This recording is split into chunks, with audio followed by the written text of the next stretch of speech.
On this favourite channel physics ज्ञान मुकेश नायक। आरंभ batch के सभी स्टूडेंट्स का स्वागत है। फ्रेंड्स, आज हम 2.1 यानी कि सॉन्ग ऑफ ओपन रोड ये पोएम का ब्रेनस्टॉर्म देखने वाले हैं। इसके पहले दोस्तों हमने फर्स्ट पोएम का एप्रिसिएशन देखा है, लाइन टू लाइन एक्सप्लेनेशन भी देखा है, आइस ब्रेकर का भी वीडियो बनाया है, पोएटिक डिवाइस यानी कि जितने भी इंपॉर्टेंट एस्पेक्ट है पोएट्री सेक्शन के वो सारे वीडियोस बना के रखे। आज हम देखेंगे ब्रेनस्टॉर्मिंग, यानी कि जो पोएम हमने लर्न की उसके आंसर्स हमें आते हैं या फिर how much the poem we have understand. तो चलो स्टार्ट करते हैं brainstorming of first poem song of open road. Friends, हमारे टेक्स्ट बुक में कुछ एक्टिविटीज़ दी गई है जिससे हमें भी ये पता चल जाएगा कि ये पोएम हमें कितना अच्छे से समझ में आ चुकी है। तो यहाँ पे देखिए एक क्वेश्चन दिया था कि pick out the lines showing that the poet is prepared to enjoy every moment of his journey. वहाँ पे कुछ लिस्ट दी गई है।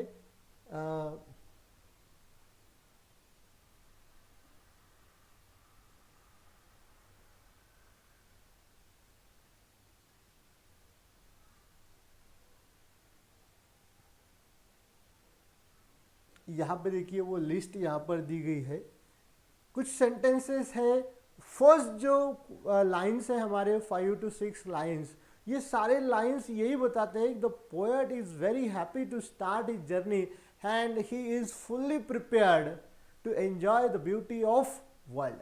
वो बहुत अच्छे से तैयार हो चुके हैं एंजॉय करने के लिए। देखिए अफूट एंड लाइट हार्टेड का मतलब होता है वेरी हैप्पी, तो वो बहुत खुश है। ये सेंटेंस से हमें भी पता चल जाता है कि वो हर एक पॉइंट को, हर एक एक्सपीरियंस को एंजॉय करना चाहते हैं। Healthy free the world before मी, यानी कि जो आने वाला वर्ल्ड है मेरे सामने, आने वाले जो डेज है वो डेज एंजॉय करने के लिए मैं बहुत फिजिकली फिट हूँ। The long brown path before me leading wherever I choose, जो भी रास्ता मुझे अच्छा लगेगा, जो भी बातें मुझे अच्छी लगेंगी वो मैं करने के लिए तैयार हूँ। Henceforth I ask no good fortune, I myself am good fortune. Henceforth, from now on, इसके आगे मतलब देखिए कितना पॉजिटिव ऑप्टिमिस्टिक है कि इसके आगे अब मैं गुड फॉर्चून का इंतज़ार नहीं करूँगा, because I am my self is good Fortune and I am confident on me. मैं खुद के ऊपर बहुत भरोसा करता हूँ। Henceforth I whimper no more, postpone no more, need nothing. इसके आगे from now on, इसके आगे I whimper no more। तो ये कुछ लाइन्स है जहाँ पे हमें ये पता चल जाता है कि poet is prepared himself to enjoy every aspect of his journey। चलो अगला क्वेश्चन देखते हैं। By old delicious burden the poet means, यहाँ पे कुछ ऑप्शन दिए गए हैं, उसका सही आंसर था स्वीट मेमोरीज। यहाँ पे देखिए ओल्ड बर्डन, जो ये फ्रेज यूज़ की गई है, बर्डन का मतलब था जितने भी उनके फ्रेंड्स हैं उनके लिए। डिलीशियस का मतलब यहाँ पर है स्वीट मेमोरीज, यानी कि जितने भी उनके ओल्ड यानी कि इसके पहले उनके दोस्तों के साथ उन्होंने हर एक वो जो मोमेंट एक्सपेंड किया है, शेयर किया है, वो सारे के सारे मोमेंट्स को उन्होंने ओल्ड डिलीशियस बर्डन इस तरीके से कहा है। नेक्स्ट यहाँ पे देखिए अगला क्वेश्चन था the poet is a person who is free from all inhibitions. Discuss how the concept of freedom is express in the poem. यानी कि पोएट जो है जितने भी इनहिबिशंस है, इनहिबिशंस का मतलब होता है शाइनेस या फिर सेल्फ कॉन्शियसनेस। जितने भी शाइनेस है या फिर खुद को वो ऐसा रिस्ट्रिक्ट नहीं करते, खुद को उन्होंने जितने भी बॉन्ड्स है उस सबको ब्रेक कर दिया है कि just I want to live my life as I want, मुझे मेरी ज़िंदगी जैसे जीना है वैसे मैं जीऊँगा। तो ऐसे कुछ पॉइंट्स यहाँ पे दिए पोएम में, वो एक्सप्रेस करने के लिए कहा है। तो देखो the poet is ready to start his journey, अपनी जर्नी फर्स्ट लाइन में ही कहा है उन्होंने afoot and light hearted. Afoot means going on, light hearted means happily, बहुत खुशी से मैं मेरी जर्नी स्टार्ट करने जा रहा हूँ। So the poet is ready to start journey. Friends, ये जो क्वेश्चन है देखिए, ये ओपन एंडेड क्वेश्चन है। ओपन एंडेड क्वेश्चन का मतलब होता है कि जिसके answers person to person change हो सकते, ये अपना ओपिनियन कहा गया है एग्जैक्टली। तो इसका आंसर हर एक का अलग अलग आ सकता है, लेकिन जो थीम होगी वो ये क्वेश्चन से, ये पोएम से ही रिलेटेड होगी। ठीक है। The poet is ready to start his journey, he is in good health and open minded, prepare to face the difficulties. जो भी हमारे ओपनिंग लाइन्स है, वो ओपनिंग लाइन्स का मीनिंग मतलब ही यहाँ पे हमें लिखना है। He is so confident and he does not want fortune to favour him. जैसे वो सेंटेंस दिया था, henceforth I am good fortune, I, है ना, वो I ask no good fortune, I myself am a good fortune. He wants to live his own life as he wishes. उन्हें अपना life जैसे वो चाहते हैं वैसे उन्हें स्पेंड करना है। He has finish all his family issues and now is completely free to live care free and happy life. जो लास्ट वाले दो लाइन्स दिए थे, indoor complaints, have done the indoor complaints, libraries, querulous criticism. तो ये यहाँ पे उनका मीनिंग दिया गया है कि जितने भी इंडोर कंप्लेंट्स है, इंडोर का मतलब यहाँ पे बताया था कि इंटरनल या फिर फैमिली से रिलेटेड जितने भी इश्यूज हैं, जितने भी प्रॉब्लम्स है, वो उन्होंने रीड आउट कर दिए, सॉल्व कर दिए, and now he is free to live his own life. तो ये कुछ पॉइंट्स यहाँ पे बताए कि जो भी इनहिबिशंस है, शाइनेस है, उन्होंने छोड़ दिया है। शाइनेस को, शाइनेस मतलब बहुत सारे क्या होते हैं कि शर्माते हैं, है ना, कुछ चीज़ें करने के लिए, एंजॉय करते टाइम। तो पोएट जो है वो किसी भी बात के तरफ, ऐसी बातों के तरफ, शाइनेस के स्पेशली बिल्कुल ही ध्यान नहीं दे रहे। तो ऐसे कुछ पॉइंट्स यहाँ पे बताए थे। उसके बाद में देखिए, the following activities related to, यहाँ पे एक कुछ टेक्स्ट बुक में लिस्ट दी गई है, मिक्स्ड लिस्ट दी गई है, यहाँ पे ऑलरेडी सॉर्ट आउट कर लिया है कि ऐसे कौन कौन से लाइन्स है जो लाइन्स बताते हैं कि the poet is ready to go, और activities the poet will practise, वो ये चीज़ें करने वाले हैं। एंड सेकेंड इसमें दिया था activity he will not practice, जो वो नहीं करना चाहते। ऐसे कुछ पॉइंट्स, ये मतलब डूज एंड डोंट्स पोएट के कुछ दिए गए हैं। तो डूज या फिर वो कौन कौन सी एक्टिविटी करने वाले हैं, जैसे पोएम में तो दिया ही है कि walking along the road through though he does not know where it reaches. Open road पे चले जा रहे हैं तो उन्हें पता भी नहीं है कि कहाँ जाने वाले। उसके बाद में complaining about the discomfort during the journey, उन्होंने एक सेंटेंस में वो कहा था कि जितने भी जर्नी करते समय प्रॉब्लम्स आएंगे उसके बारे में मैं कंप्लेंट्स नहीं करूँगा। Carrying the found memories of good people, जितने भी अच्छे लोग हैं उनकी मेमोरीज को मैं अच्छे से साथ रखूँगा, भूलूंगा नहीं। Striving to achieve high and bright success, अच्छे मुकाम पे जाने के लिए बहुत मेहनत करूँगा, ये भी उन्होंने कहा है। Reflecting and developing his own self, अपनी खुद की इमेज को वो लोगों को भी बताना चाहते हैं एंड उसे चेरिश भी करना चाहते हैं। तो ये सारे points the poet will do और this activity he will do.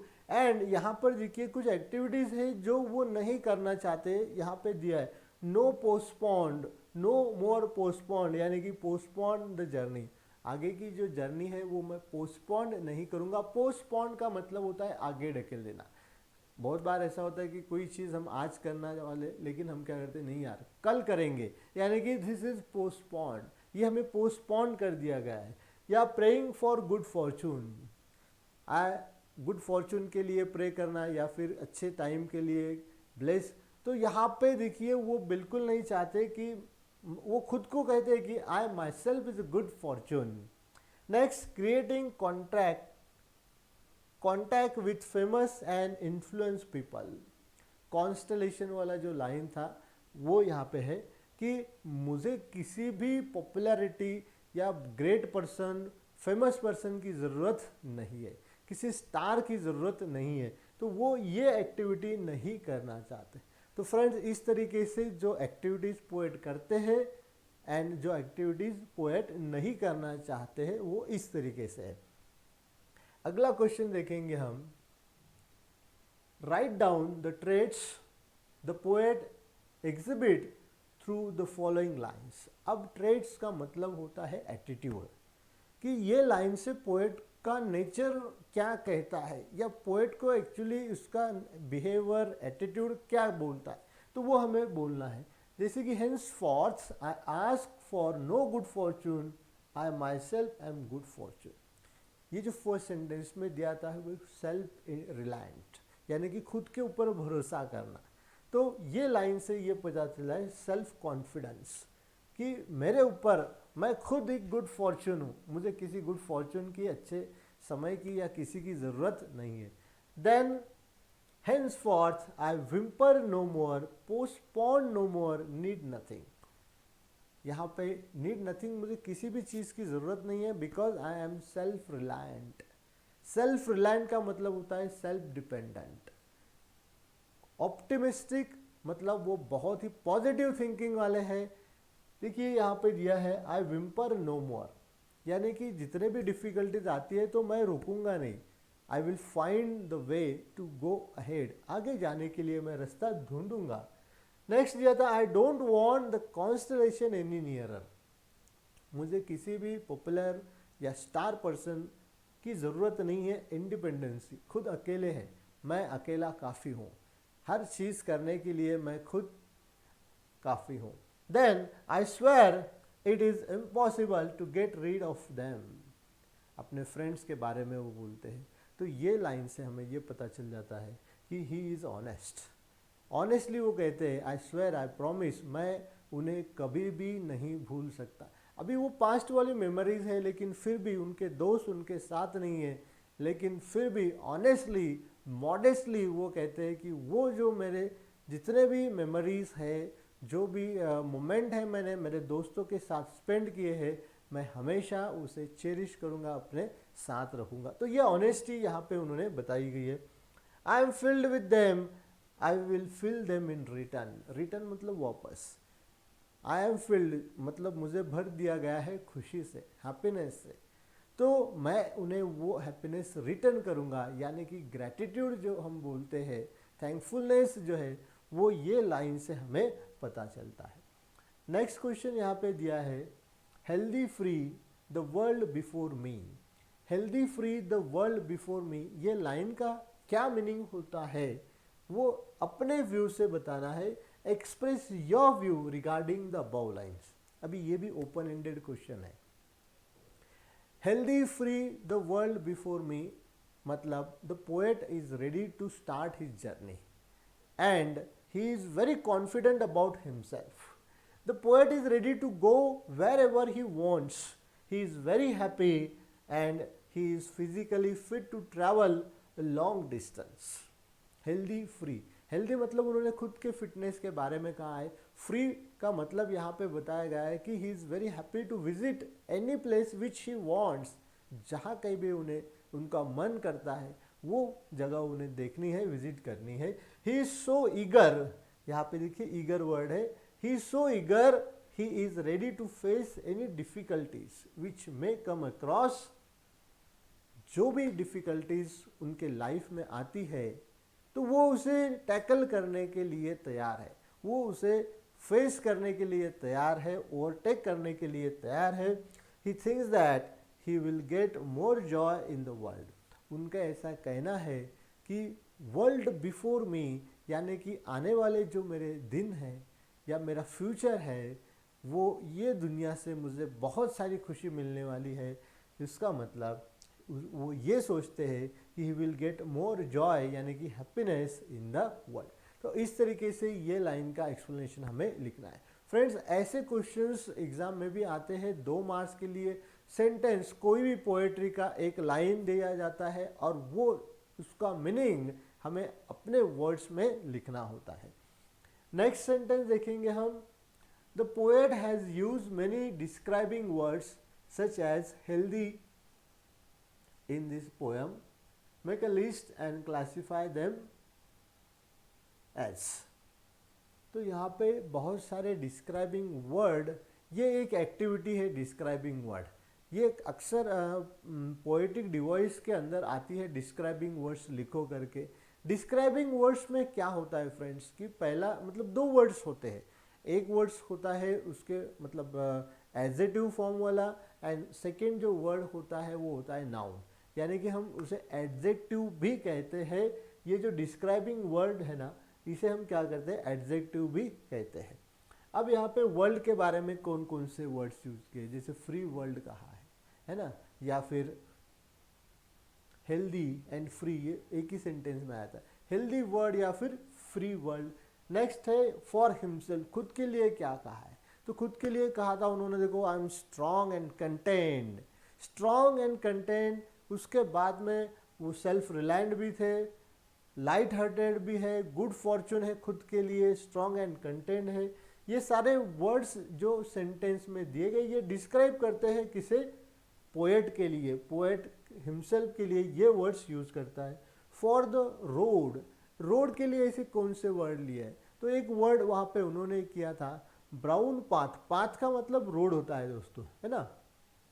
तो ओपन रोड यहाँ पे बताया गया है कि जो ओपन रोड है, फर्स्ट लाइन में दिया था open road. And long brown path, path का मतलब होता है रोड, तो लॉन्ग ब्राउन ये भी एक डिस्क्राइबिंग वर्ड वहाँ पे उन्होंने यूज किया गया है। तो चलो अगला क्वेश्चन देखते हैं, क्वेश्चन नंबर A4। A4 हमारे एग्जाम में भी जो क्वेश्चन पेपर होगा वहाँ पर भी A4 ये जो एक्टिविटी है ये पोएटिक डिवाइस से रिलेटेड होगी, यानी कि हमें फिगर्स ऑफ स्पीच के बारे में पूछा जाएगा, क्योंकि this poem is written in free verse, ये पोएम फ्री वर्स में लिखी है, इसलिए यहाँ पे राइमिंग स्कीम या राइमिंग पेयर ये वाला क्वेश्चन नहीं आएगा। यहाँ पे पोएटिक डिवाइस में हमें जो क्वेश्चन आएगा that is related two figures of speech. तो यहाँ पे एक फिगर ऑफ स्पीच के बारे में जस्ट एक्सप्लेनेशन दिया है कि एक पैराडॉक्स नाम की फिगर ऑफ स्पीच है फ्रेंड्स। पैराडॉक्स नाम की जो फिगर ऑफ स्पीच है उसमें क्या होता है कि अपोजिट आइडियाज बताए जाते हैं, अपोजिट आइडिया, कॉन्ट्रास्टिंग आइडियाज बताए जाते हैं। वो जो कॉन्ट्रास्टिंग आइडियाज है वो एक दूसरे से बिल्कुल ही अलग होते हैं, मतलब वो हम एग्री नहीं कर सकते लेकिन फिर भी बताया गया है। तो अगर ऐसा एक्सप्रेशन सेंटेंस में दिया गया होगा तो वहाँ जो फिगर ऑफ स्पीच होती है वो पैराडॉक्स कहलाती है। जैसे कि देखो ओल्ड डिलीशियस बर्डन, अब ये जो पॉइंट्स है फ्रेंड्स ये दो टाइप से हमें इम्पॉर्टेंट है। एक तो अगर हमें ये सेंटेंस दिया गया कि ओल्ड डिलीशियस बर्डन वाला जो सेंटेंस है, I carry my old delicious burden, है ना, तो उसका एक्सप्लेन करो या फिर उसका मीनिंग लिखो। तो यहाँ पे उसका मीनिंग भी वही दिया गया है। A burden cannot be delicious. The poet has used the combination of words to express that he has many sweet memories, यानी कि sweet memories, delicious burden उसे कहा गया। Of people and places, वो जो बर्डन है वो प्लेसेस के बारे में है जहाँ कहीं भी वो विजिट किए, पीपल जहाँ कहीं भी उन्हें रास्ते में या फिर उनके जर्नी में लोग मिले उनके बारे में, which he would like to remember for ever. For ever का मतलब होता है हमेशा के लिए, वो उन्हें हमेशा के लिए याद रखना चाहते हैं। The poet has used seemingly contradictory expressions to convey the meaning that his heart is full of sweet memories of good and kind people। तो ये जो एक्सप्रेशन है old delicious burden, old delicious burden, तो ये क्या express करता है, तो उनके माइंड में या फिर उनके हार्ट में जितने भी अच्छे अच्छे मेमोरीज है, स्वीट मेमोरीज है अबाउट पीपल एंड प्लेसेस, वो उन्हें एक्सप्रेस करते हैं। Though he wants to be free from any type of attachment. Actually हर एक रिश्ते से, रिलेशन से वो अभी डिसअटैच होना चाहते, अलग होना चाहते, लेकिन एक तरफ बताया गया है कि मैं उन्हें भूलूंगा नहीं, हर एक को याद रखूंगा, हर एक मेमोरीज को याद रखूंगा। एंड सेकेंड इसमें भी ये बताते हैं कि मैं उन्हें अलग भी करने वाला हूँ। लास्ट अगर आप देखेंगे तो लास्ट के जो कुछ लाइन्स है वो ब्रैकेट देखिए अलग भी बताए गए, तो वो भी थोड़ा सा मीनिंग यहाँ पे उन्होंने लिया था। He wants to cherish, cherish मतलब कीप सेफ, उन्हें अच्छे से सेफ रखना। Cherish these sweet memories in his heart forever. The expression contains opposite ideas. अब यहाँ पे अपोजिट आइडियाज दी गई ओल्ड डिलीशियस के लिए, that make it seem absurd और अनलाइक। अभी ये जो आइडिया बताई गई है, या फिर क्या कहेंगे हम उसे, इसका जो मीनिंग है वो कम्प्लीटली एक दूसरे से अपोजिट है, लेकिन वो अनलाइक भी है, एक दूसरे से मैच नहीं होता है।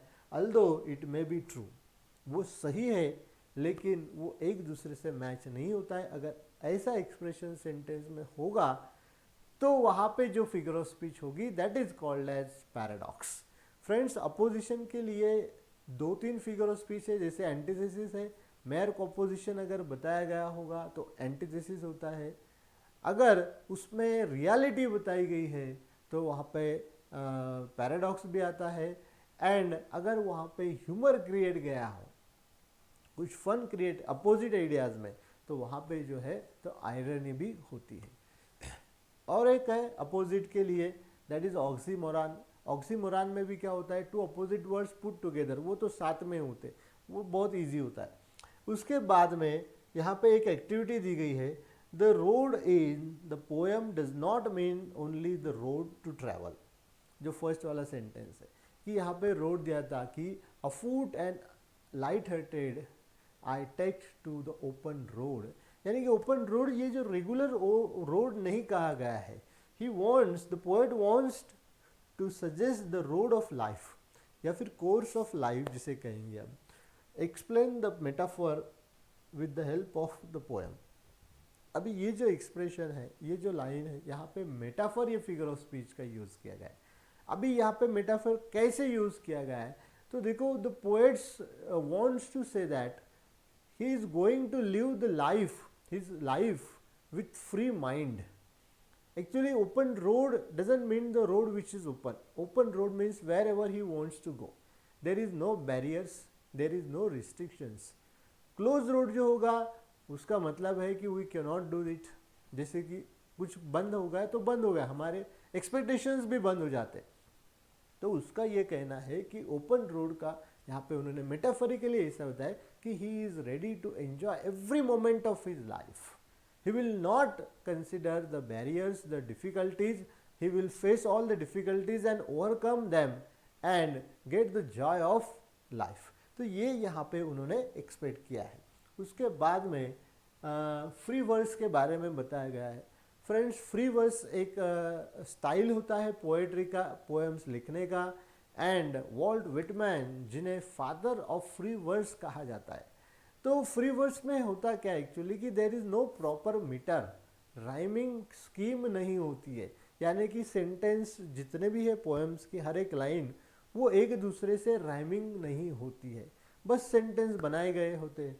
तो वो जो राइटिंग होता है उसे कहते हैं free verse. Free verse is a poetry that does not rhyme और have regular rhyme. The feature of free verse are, उसके कुछ फीचर्स दिए गए। It is literary device that is free from limitations of regular metre और rhyme. जो भी regular metres होते हैं, रूल्स होते हैं, उससे वो अलग हो जाती है। Doesn't rhyme with fix form, उसका कोई फॉर्म नहीं होता है। And still it provides an artistic expression, लेकिन पोएट का जो भी कहना है वो वहाँ पे बहुत अच्छे से एक्सप्रेस किया जाता है। In this way, the poet can give his own shape to a poem as he desires. तो फ्रेंड्स, हमारे सिलेबस में ऐसे कुछ पोएम्स हैं जो कि फ्री वर्स में लिखे गए हैं। तो first poem is one of it. First poem हमेशा याद रखना फ्री वर्स में लिखी गई है। This technique is commonly use in modern poetry. अभी की जो पोएट्री है यहाँ पे बहुत सारे ऐसे फ्री वर्स का यूज़ किया जाता है। उसके बाद में ये कुछ पॉइंट दिए फ्री वर्स के बारे में। Although free verse requires no metre, वहाँ पे मीटर यानी कि ए बी सी बी या ए जो स्कीम होती है वो ज़रूरी नहीं होती है। Other tradition poet techniques, it is the use of internal pattern of sound. तो ये पोएट के लिए बताया कि ये इसके जो फीचर्स होते हैं, इसकी स्पेशलिटी होती है, वो यहाँ पे हमें दिखाई गई है। चलो अगला देखते हैं। उसे ब्लैंक वर्स भी कहा जाता है। Free verse is completely different from blank verse which essentially has to occur in या big pattern metre. Blank verse is poetry written with regular metrical but unrhymed lines. ये वहाँ पे ब्लैंक वर्स में actually rhymings नहीं होती है, लेकिन उसका जो एक स्पेसिफिक रेगुलर मीटर होता है। It is describe as the most common form of English poetry which has been influence since the 16th century. 16th century से अब तक बहुत सारे पोएम्स ब्लैंक वर्स में लिखे गए हैं। ब्लैंक वर्स में राइमिंग वर्ड्स नहीं होते, लेकिन स्पेसिफिक मीटर होता है। फ्री वर्स में बिल्कुल ही मीटर नहीं होता है। नेक्स्ट है, these are certain words that are repeated in the poem. Yes, for example no more. तो यहाँ पे बहुत सारे ऐसे वर्ड्स हैं, अगर आप पोएम रीड करोगे अच्छे तो you find few words are repeated many times, बहुत बार। जैसे हेंस फॉर्थ 2 बार आ चुका था, उसका कुछ तो भी मीनिंग यहाँ पे पोएट को बताना था, तो वो यहाँ पे हमें पूछा गया था। तो यहाँ पे कुछ वर्ड्स है, देखो यहाँ पे एक लिस्ट बना लेंगे पहले। ये सारे वर्ड्स है। ओपन रोड 2-3 बार यूज़ किया गया है। उसके बाद में बिफोर मी, हेंस फॉर्थ आई, या फिर गुड फॉर्चून, आई नो, ये वर्ड्स रिपीट किए गए। हर एक का एक मीनिंग। ओपन रोड जैसे बिफोर मी, पोएट को कुछ तो भी फोर्सफुली यहाँ पे बताना था, इसलिए यहाँ पे ये वर्ड्स को उन्होंने बार बार रिपीट किया है। अगली एक्टिविटी देखते हैं। अच्छा, ये रह गया था I carry. The use of personal pronoun I is evident and prominent in this poem. Friends, पहले ही मैं ये बता चुका हूँ कि this is a monologue. Monologue क्या होता है, तो जब हम सेल्फ एक्सपीरियंस खुद ही बताते हैं, यानी कि स्पीकर इज द पोएट, और when the poet himself is the speaker of the narration और द पोएम। जब पोएट ही स्पीकर होता है तो वो पर्सनल प्रोनाउन आई ही हमेशा यूज करता है। तो ये एक मोनोलॉग है, तो इसलिए यहाँ पे पर्सनल प्रोनाउन आई का काफी बार यूज किया गया है। नेक्स्ट यहाँ पे दिया है, with the help of the following points right poetic appreciation of the poem. यानी कि एप्रिसिएशन का क्वेश्चन दिया है। फ्रेंड्स, यहाँ पे कुछ पॉइंट्स ऐसे दिए गए होंगे, एग्जाम में भी हमें ऐसे पॉइंट्स आएंगे, एंड वो पॉइंट्स को लेके हमें इसका एप्रिसिएशन लिखना होता है। तो इसका एक सेपरेट वीडियो बनाया है दोस्तों हमने, डिस्क्रिप्शन बॉक्स में आपको लिंक मिल जाएगी। एप्रिसिएशन कैसे लिखना है इसका डिटेल में आपको वहाँ पे मिल जाएगा। नेक्स्ट क्वेश्चन दिया था वहाँ पे, write 4 to 6 lines of free verse. एक कंपोज करना है पोएट्री आपको यहाँ पे, किसके बारे में, the road that leads to my college. तो थोड़ा सा आपको शायर बनना है, कमेंट बॉक्स में लिखना है आपके माइंड से। ये ओपन एंडेड क्वेश्चन है। यहाँ पे फ्री वर्ड्स मतलब कहीं पर भी राइम नहीं आएंगे, राइमिंग वर्ड्स नहीं आएंगे, बस आपको उसे अटैच करके लिखना है। नेक्स्ट, ये राइटिंग स्किल से रिलेटेड है फ्रेंड्स। ब्लॉग कैसे लिखना है, एक्सपांड आइडियाज़ है। तो राइटिंग स्किल का सेपरेट वीडियो बना के रखा है, आप वो भी देखिए। राइटिंग स्किल के बहुत सारे पॉइंट जो क्वेश्चन में आते हैं, उनके आंसर्स कैसे लिखना है, वो सारे आपको डिस्क्रिप्शन बॉक्स में मिल जाएंगे। तो फ्रेंड्स, ये था brainstorming of first poem song of open road. Friends, poetry का